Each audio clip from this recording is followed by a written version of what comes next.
Right. Hi, everyone. Thanks so much for coming this evening. I know you have a lot of other things to do, but you decided to spend the time with us. So yeah, thanks so much for it. And yeah, my name is Kyaw, and I'm here to talk about reinforcement learning. There's a lot of discussion on like speaker bio and stuff, but yeah, today I'm just here to talk about reinforcement learning. So don't worry about that. So and I'm not a active researcher or expert in the reinforcement learning. I'm not using it for my work. So yeah, try to do a fact check before you consume the content. So I'm trying to do my best, but it might not be 100% correct, just to be sure. So what is reinforcement learning, right? May I have a show of hands? Anyone heard of reinforcement learning before? There's a few. Wow, that's a lot. Then I think the content I cover probably will be too basic for you. I'm sorry if that is the case, but I will try to be more active and try to kind of give you some of the things that you might find it useful for that. So in a nutshell, reinforcement learning is just a part of machine learning method that you reward the good behavior and you sort of punish the one that you not desire to do. So instead of training from your past data, you just let it explore. So in reinforcement learning, we don't really make model, and we don't call that thing a model. We call that an agent. So imagine you are like a toddler, try to learn things by interacting with the environment. So we will expand that idea in a while, right? So first thing first, right? So there are different types of machine learning. If you're already aware of it, please bear with me for a while. So there are supervised, which you have the data, and which you have the label, right? So you just use label, data, try to approximate the function of it between the two, right? Try to find the causation. Then you have unsupervised learning, where you only have the data. You have not sure what's the label supposed to be. You try to find with the algorithm, give you hopefully the best label or the correct label possible. So in reinforcement learning aspect, right, we don't really use data because we sort of learn from experience and reward signal.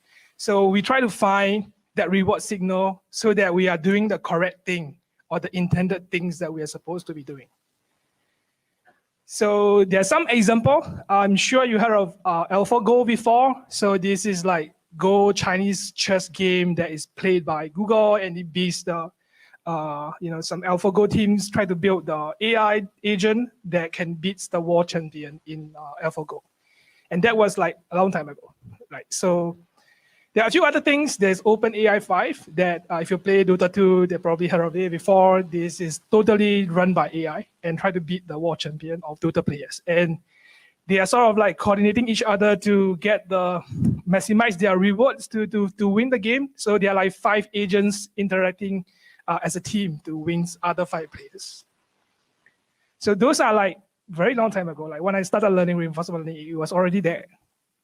So and there's of course, if you are a beginner, you want to get started on it, there's some others games or gym environment that you can test it on. So in this example, like you're trying to land the spacecraft by just learning from the experience and make it go straight.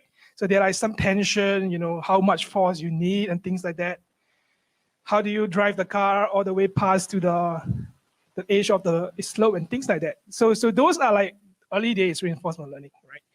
And recently there is this AI that can drive car really well, and it beats it is in the game, by the way. So they try to beat the human that racing against the AI, and the AI beat the human. So the human was not like someone who just started as a champion in the game.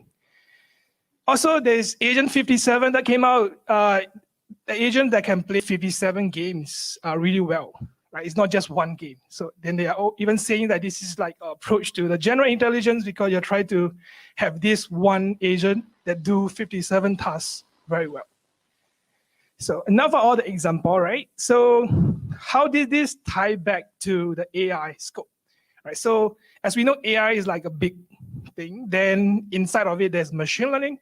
So inside the machine learning, we have deep learning that we all love and adore and try to use it as much as possible.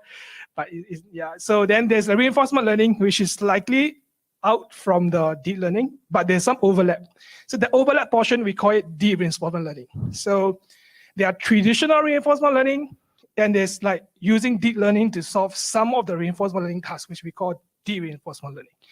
And for this talk, specifically, I will cover the traditional aspect, right? So the next session probably cover that deep reinforcement learning. Okay, so for reinforcement learning, instead of having like, collinear data, what we have is environment, agent, the state of each of the agents and environment, also the actions that agent can take, and some rewards. So you do action A, you get some reward. You do action B, you get some rewards. Then you learn from the experience, and then you improve yourself. Also, there's one important aspect, which is time. So like you have to do certain tasks in a certain amount of time. So if your time is limited, then you might not be able to do the optimal solution. So you have to be just, like you are studying for exams. If you have a limited amount of time, you probably score an A+. But if you have limited amount of time, you have to just dish some of an important chapter, you will just focus on that important chapter and then you move on, right? So whichever grade you get, satisfied with it, because this is the optimal solution, the best that you can do within the given time frame. So this is some of the things that we'll be exploring. So if I have to give you an example, right? Let's say we have an environment here and we have an agent here, which try to interact with the environment, and we have like time is 0 at the time. Right, so agent can query state and reward from the environment. Then the environment can give them, okay, this is your current state. If you are here, your reward is this. Right, then the agent can use this information, try to come up with the actions that give them like the best reward. So once the action is being executed back to the environment, it changed something in the environment, right? It may or may not change, but in this case, it changed, and then it gives a new state and reward back to the agent. The agent then can decide what to do again, right? So the actions keep coming back. So that's how they interact with the environment. And also, by using that, you sort of learn it, right? So every time you do something, you get it wrong, you get minus reward, you get it right, you get positive reward, then you sort of adjust your actions based on that. So this is in a nutshell diagram that I copied from Sutton Bartow. So this is like a very good book if you are interested to read, Reinforcement Learning by Sutton Bartow. So this basically dumbs down 2 slides into one, like very nicely drawn diagram. So it's the same thing, right? Like environment give you state and rewards, and then agent perform an action. Then once the action is performed, you have new state and new rewards for the agent. So the circle repeats.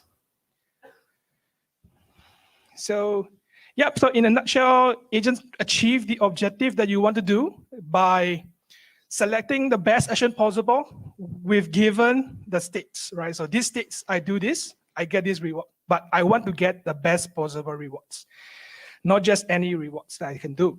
So this is pretty much summarize everything that I will be explaining throughout this entire talk. But if you notice the best action, right? How do the agent know the best, right? So it can be any actions, but what does it mean to be the best action to take? And a lot of scientists have come up with this idea of Markov decision process. So it was done, we have our time.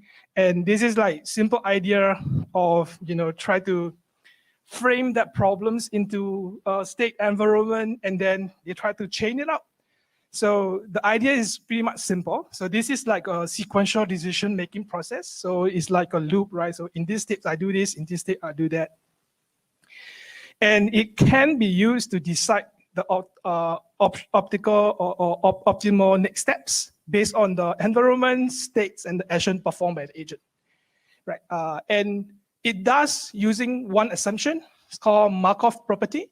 So we are only assuming the next states is only dependent on the previous states and not the others. So I will give you some example about this, and but hopefully after the example, probably give you a better idea of what it means. So if you're from math or stat background, you probably can read this formula. So pretty much the next states is only reliance on the previous states, not the entire history of the states from all the way to the start, right? So your decision to what you want to eat next, it doesn't depend on whether you are born in Singapore or some other country, right? So it only depends on your mood at the time, something like that. Yep, so this is some example. Imagine you are in a casino, right? And you try to see the history of this Ferret wheel. The Ferret wheel, if you don't know, there's like red and black that you can bet on. So if the ball rolls and then hit the black, and then you sort of bet for the black, you get the money, something like that. But imagine the first 3 rounds is already black. What do you think will be the next round results? Anyone think it will be black? Can raise your hands. Anyone thinks there will be red? Because, due to the randomness, already 3 black, then the next one have to be red. Or people think it's just 50-50. It doesn't care. It doesn't matter whether it's, So most of the participants are correct. I didn't get this right the first time. So I was like, no, it has to be black because, it's a rig or something, right? But it doesn't matter whether the history of it shows you that a lot of black or a lot of red. It's still 50-50 every time you spin the game, unless it's tempered anyhow, right? So that sort of gives you some, intuition behind the Markov decision, Markov property, right? It doesn't have to depend on all the previous states, only depend on the current states, and we are good with that. So, and of course, you need to work with reward, right? Don't just environment and states. So rewards, it sort of gives you like expected rewards. So if you do action A, your expected reward is 10. Action B is 5, something like that. So how do you calculate that, right? So you have to use some formula to calculate, and then every possible states that you can transit to should have tied to a reward. If not, you cannot decide, right? So your agent have to decide the best possible rewards, states or action to do that. So for example, right, I could be at home and I could be watching a movie at the cinema, but I could be here talking to you guys. So, and the rewards for me is sort of give me 3 points in a way. It's arbitrary, by the way. So I like to talk to people, connect with people. That's why I'm here, right? If my rewards systems are otherwise, I'd probably be at home watching the movie, right? So this is my agent. I choose the middle one because it gave me the best reward. So that's how we frame the problems and rewards and the states all tied together. So generally is that. So you have a state, what state you transit to, how much reward do you get from it? So there are 2 types of rewards. Is applicable for our real life as well, right? You have short-term rewards, which you definitely get after you've done it. And there's long-term reward, which you can only get it after a while, right? Example can be eating junk food give you like satisfaction right after you finish it, but after a while, sort of give you like more health problems and things like that. For watching movie, make you fall asleep better, and sometimes you can't really sleep because you're binge watching some of the episode, and sort of give you health problems from there. But for the long term, like saving money, exercising, sort of give you like, don't give you the intermediate rewards, but in the long run, it's better for you. So we need to like frame this in that extent so that the agent is not greedy to just pick whatever rewards that give him the best for that stage. It has to consider as a whole, right? Like what's the task? And then I need to consider the long-term effect, not just the short-term effect. So yeah, I came up with this example, sort of similar. So our agent in this example is the mouse, and the mouse have 2 choices to make. Our goal is to reach to the cheese, right? And if we do wrong action, it reach to the mouse, it reach the cats, and then your agent died, right? So that's just pretty much what I framed the thing. So we have the environment, which is the grid, and the action is moving left and right. You have reward for each state, right? If you reach to the cheese, you get 10 points. If you reach to the cat, it's pretty much 50. So you sort of like don't get anything and you probably die from it. So from here, if I'm going to take the action to the right, it's only give me 0 rewards. Or if I take to the right, or the left or right, it gives me the same rewards, right? So we need to come up with better problem framing, because this doesn't take me anywhere, because whichever action I choose, just give me 0, right? So they come up with this thing called expected return. So using that long-term reward in mind, they frame it into that. So this basically try to maximize your return by combining all the rewards as possible. So until you, from the position that you have all the way to the goal, right? How much are you getting it from? How much are you getting it from? So if I go left all the way, how much reward do I get? If I go right all the way, how much reward do I get? So this is the formula for that. It's pretty much just a summation of it. And then if we do that, right? So if I'm going to the right, I sum up all the way and it give me minus 50. So I choose not to go there compared to my left, which is giving me 10 rewards. So I, as an agent in that environment, I know where to go. So I would choose the left option. But this is only transparent to us because we know from we are 3D beings, so we see the 2D world is like this way. But if as an agent, as a 2D, you can't see, right? You can't see that kind of thing. So how do we model that? Let's see. Okay, so remember this slide, say how do we know the best action? But we don't only need to know the best action at that stage. We need to know best action at every possible state so that if I ever get into one position, I know where to go. Not just for as of now, I need to know my future, right? So that if I move here, where do I go next? So they came up with this term called policy. So this is something like distribution assigned to your action. So like every state, let's say in this case, the get the cheese example, it has two possible actions that you can take. And then based on the rewards, it assigns the probability of the agent that should take that action. So left side has positive reward. So my probability of taking the action for the agent should be higher than the right side because the right side is diminishing return.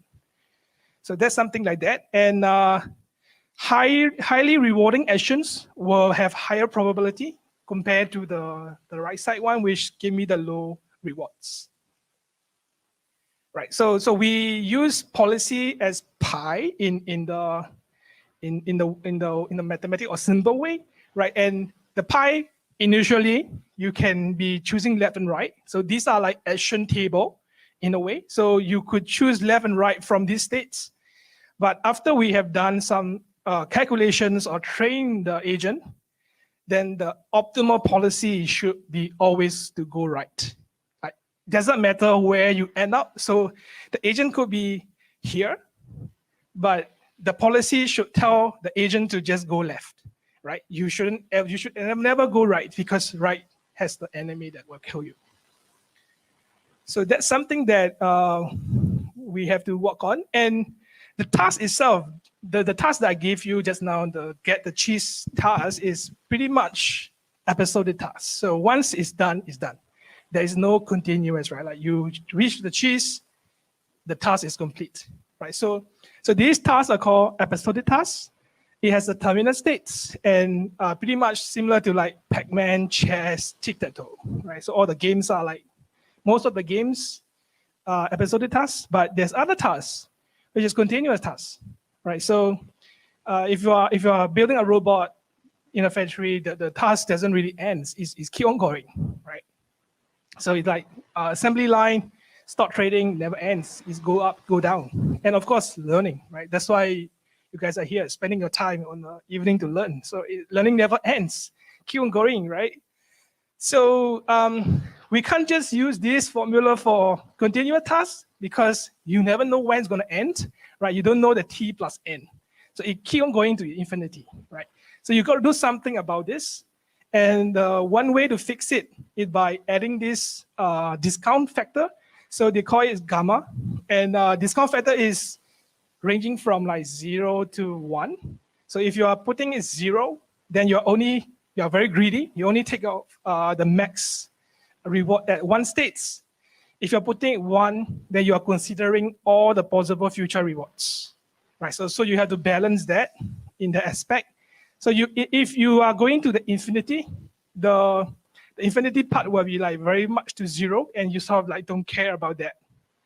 So this is like very beautifully done in the mathematic formula. So the gamma value is like 0 to 1 and anything in between. So you can just choose whichever that works for you. So it's like hyperparameter tuning here, right? Try to tune that gamma so that you have the best reward policy and your model train faster. So in reinforcement learning, we train the agent, not the model. And the model terms in here is used for something else, not for the agent. And so that's something that will confuse you if you're from like machine learning or like, like supervised learning, expert learning. The model means the function, but here is model. Model doesn't mean the agent. So agent is agent, the model is different. Okay, so I talked about policy before, but the policy only the table, right? But how do we evaluate which policy is the best? So imagine you are the mouse in the story, and you need to know the map, right? Where do I go? The optimal policy is to always go left. So that policy is optimal, but how do we know that is optimal, right? So we can't know for sure. So they come out with like this formula to come out and like evaluate the policy between them so that we know the optimal policy. So the optimal policy is value function that we calculated, and whichever gives you the highest return, right? So I calculate the discounted value over every states from my current states, whichever give me the max return, I will choose that path. So yeah, so there's these algorithms that we use. It's called value iteration algorithms. Is as its name sounds, it's keep on iterating until it finds the best or the optimal policy. That's like every iteration, the values of this policy will get updated until it converges into like very small difference that we define. So this is how it looks like. Although it looks very complex, but if you really read it, it's not that complex. And all these terms that I use here is reference to the slides that I just list down, right? We have the rewards. We have the reward for the next stage with the probability of it. We are summing them up. So every policy, you will have an action table. So this state 1, 10 left, state 2, 10 left, etc. Then you just sum up all the rewards for each state, and then you have the policy value. Right? You try other policy, maybe 10 left, 10 right, 10 left, 10 right, and compare their value, see which one is better. And whichever give you the highest rewards, because we work with rewards, then you win. So the policy will be the one that give you the highest. Right. So before I go any further, anyone has any questions? Time. Is it time yet? Okay. Okay. So next one will be the hands-on, right? So I can't keep talking and never show you the code, right? So I also wrote some code to show you. You can, I'll send you a link of this one. It's pretty much quite simple to write for this example only. So what we're trying to do is I expanded the formula or the environment into a grid. So we can move up, down, left, right. And this is pretty much just ground truth so that I know if I ever do some mistakes, it will alert me. So don't have to worry about that one.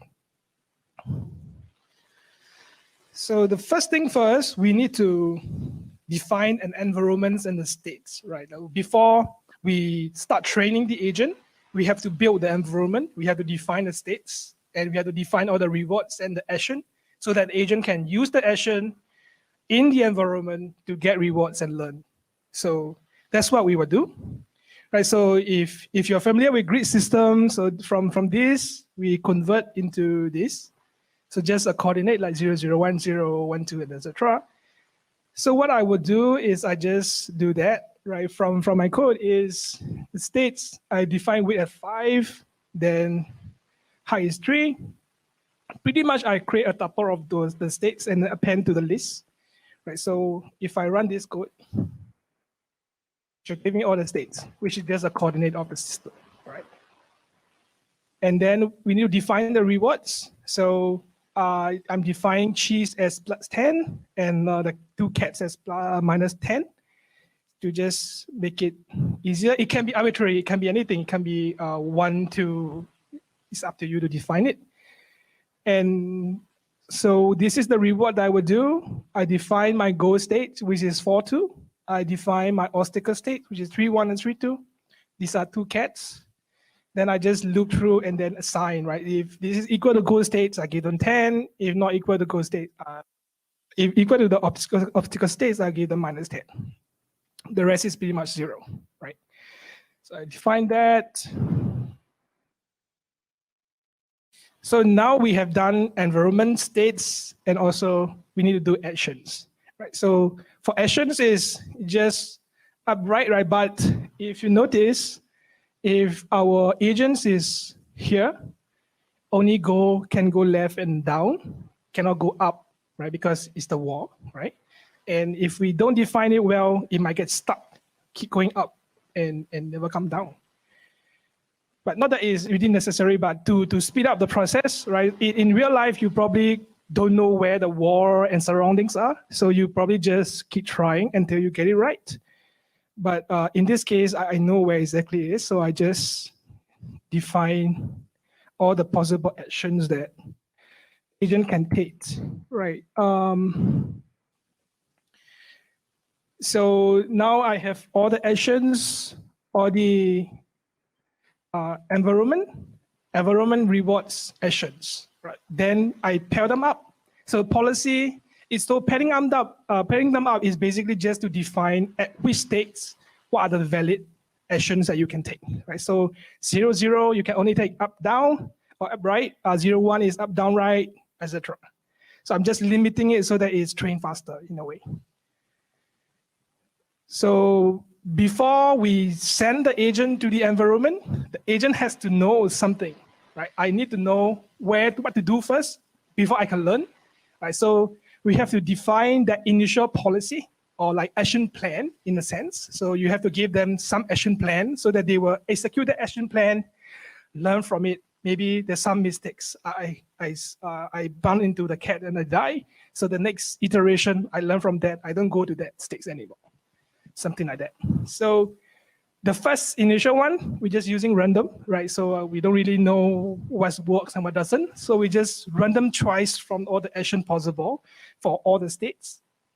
So it looks like this, right? So like if 0, 0, go right, 0, 1, you go up, down. This is not optimal at all. It's just randomized.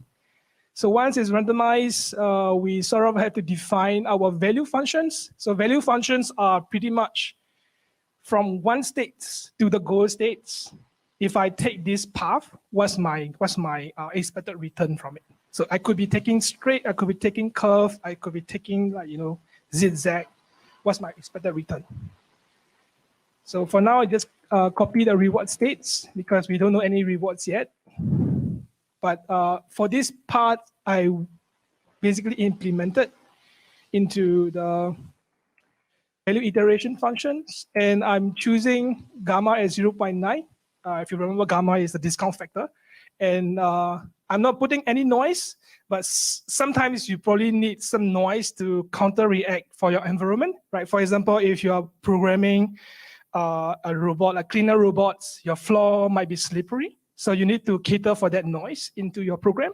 So it depends on the ground, depends on the motor function. So sometimes it might have some constraint in your wheel or something like that. Then you probably need to cater for that noise in a building or training that agent. So this is actually the formula that I just shown you from the slide. And then pretty much what I'm doing now is I will just keep iterating through all the policy. Key is a state. So every state, I will choose a random actions and see there is something that is better.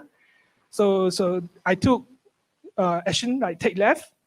I will compare the next time with take right, see which one gave me better expected return. I will choose that. So I will keep doing that for all the states until they don't change anymore.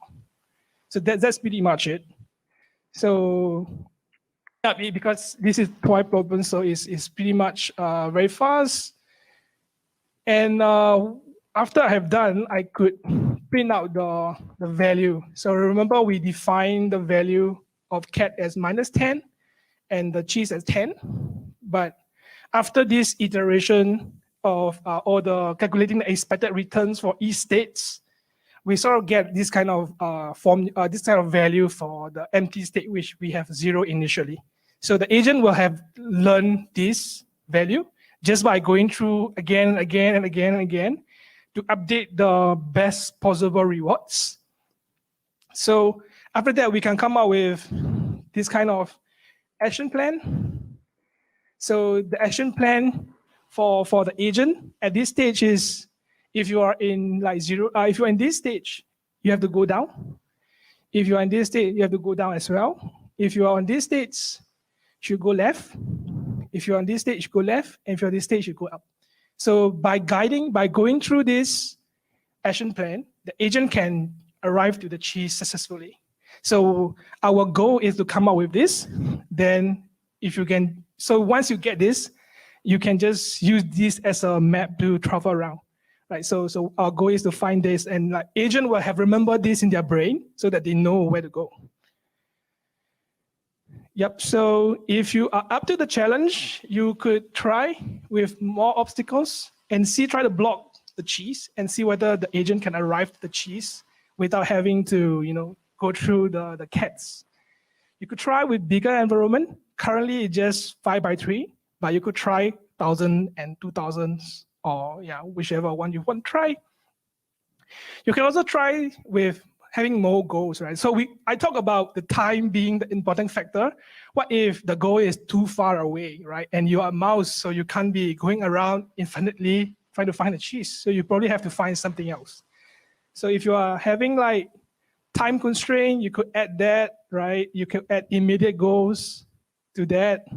And of course, I talk about the noise, the floor being slippery. If the agent has 10% chance of reaching to the another states, right? So if you go left, there's only 90% of the agent reaching to the left, but it might slip out and reach the other states that which you didn't intend to do. So how do you frame that into our problems? And also, like, if the cats can move, so how do we do that, right? So yeah, this is something that, you can try it out if you are interested. I will send this link, or you can access the link from here. Let me just quickly go through. So it's maybe take a screenshot of this. If you're interested, is RNMDB collapse, and you can find that. Okay. All right. Okay, so that's pretty much it. We have learned all this: reinforcement learning, MDB, reward, action return, episodic, continuous, policy, value function, policy evaluation, value iteration, and Bellman equation. So pretty much this is like 2 weeks in university lecture, but you have learned in 30 minutes, I think. Yeah, so that's pretty much it. And like where we are now, we're just the tip, like small tips of the iceberg in reinforcement learning, which we will be exposing in the future or like later session. And if you are interested to learn more, there's a lot of things that you can explore, right? Multi-colored research, model-based, model-free, functional approximation, game theory, on policy, off policy. What are all these things? And these are the resources. I think organizing team will share this slide with you guys. So don't worry so much about this. And yeah, thanks so much.